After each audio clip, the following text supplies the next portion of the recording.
Guys, how you doing? This is Manga section. I'm here today to bring you a review for One Piece episode 763. So there was a lot of, well, not a lot, but there was information given within this chapter. It was all this episode was really about. It was just giving us some information. So I don't know. I'm just gonna talk to Capone. We found out some things about Capone within this episode. Worth 300 million buried. Not as much as my boy Luffy, but hey, 300 million is quite an impressive feat. Now he's a bit cocky. You see a cocky side that I'll give him in this episode because he was on the lines of saying stuff like, if we had met back then, and he's talking about before the time skip, I would have beat this Straw Hat crew. That I would have spanked y'all. I would have beat the Straw Hat crew. Now we also find out that he's got a devil fruit ability. We knew this already, but we found out exactly the name the devil fruit ability, the Castle know me, and we can see some of the stuff that it can do now. He can bring people out of his body, and he can also bring people in, and once they're in his body, he can bring him, like a version of himself, into his body, and he can control his body from the inside out, kind of thing. And I don't know, because there was a lot of what I call fodder on Capone's crew, because why I call them fodder, because they don't have much of a unique character design. They was dressed the same, had the same weapons, etc., etc. The only member of Capone's crew that I think that has any relevance or have any future relevance was Vito.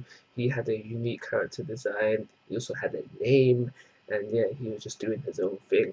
So not his own thing, but you know what I'm trying to say. Well, you should know what I'm trying to say, and I'm sorry if you don't. But yeah, so we had Byatt, and we had Capone, and then we had all these fodder pirates. Now, what I'm thinking is, or what I'm wondering, I should say, is, are these fodder pirates created through the devil fruit ability, or are they legit members of Capone's crew? So, other than that, that's everything about Capone. One thing I do want to say is that I really did like how they showcased him being able to control his devil fruit ability from the inside out more in the anime than they did in the manga. I think they did a better job in the anime. I think they made it seem more of a threat in the anime. I think that's what I liked about it more. But when it comes to just his devil fruit in general, I think it's an interesting devil fruit. Like, I like it, but I wouldn't want it. And I know there's a contradictory emotions, but that's just how I feel. So the episode starts off, and Peckham's, is just down for the count right now. And, Capone showcases the devil fruit ability, he brings people out and saying, you know what, Sanji, you're coming with me. We find out that Nami and Chopper were also there, so they was using them as leverage because Sanji and Brook were on attacking. But once they saw that Nami and Chopper was captured, they wasn't on it no more. They couldn't attack. They had to think about someone else. Caesar was also there. I don't understand what he was doing there, so he ended up getting captured as well. But everyone was brought inside into Capone's body. I mean, you also find out that while he's inside his own body, he can also, I don't know, maybe this is like an autopilot kind of thing, and he was just walking away, like he's getting ready to leave out, and he left Peckham's there as well. I just want Capone. I need Capone to get battered somewhere down the line, especially what he's going to do in the future episode. I won't spoil it for you, but I just want Capone to get battered somewhere down the line. I need it, and it has to be by Peckham's as well. Actually, it can be anyone, but it has to be Peckham's. But I would most likely like it to be Peckham's, so he can get justice for what he's done to him. And so we have that to go inside now. And Capone's basically saying, he hands Sanji the invitation. He's like, Sanji, you'll get married like a couple of days time. Third son of the Vinsmoke family with the 35th daughter of Big Mom's family, whose name is Pudding.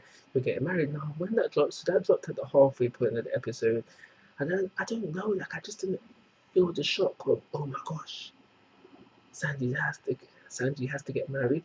Maybe because I read it in the manga before, maybe because of that.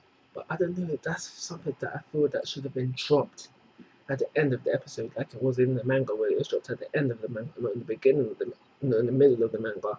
but we have that as well. So we found out he's getting married. We also found out some more things about Sanji, because previously, but back in the day, we found out that he's actually from the North Blue, he's not from the East Blue. But what we may not have realised at the time is that getting from North Blue to East Blue is not an easy feat. You've got to hop over the red line, and you can't just do that casually. So it's just making us wonder what how was Sanji able to do that? What is the importance of his family, etc.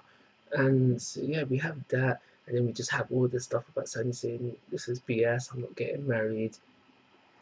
I'm not joining Big Mom's crew, because if Sandy ends up marrying Big Mom's daughter, then essentially the Straw Hats have to join serve under Big Mom.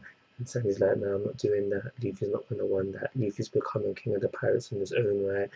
Blah blah blah. And we find out that Big Mom is on this thing, like you can't be turning down invitations willy nilly.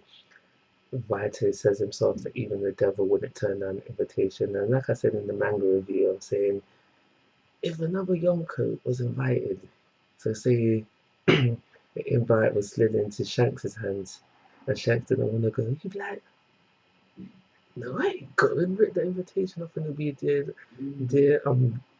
done with that. Won't say another word of it, cause Sanji's that bossy. So there's some to Big Mom's words there where she said that how if you get an invite, you have to come, kind of thing. But I think that's everything that happened with the episode. The episode does end off with Vito whispering something into Sanji's ear, and Sanji is now panicking. He's like, how did you know that? And I don't think even now that, because we're way further in the manga, well, not way further, but just like a little bit further in the manga, I don't think that's been addressed yet. So that's a mystery as well. So what do you think that he said to write in the comment section? That if you have any ideas on that. This episode was better than usual, but like always, pacing is an issue. And I don't know, I didn't feel like I didn't feel the cliffhangers, man. Like, so I'm just gonna give it a 3 and call it a review. Like, I was guys, ask for your thoughts and opinions, but it was a better episode than usual. Please subscribe to my YouTube channel, but most importantly, take care. Have a nice day.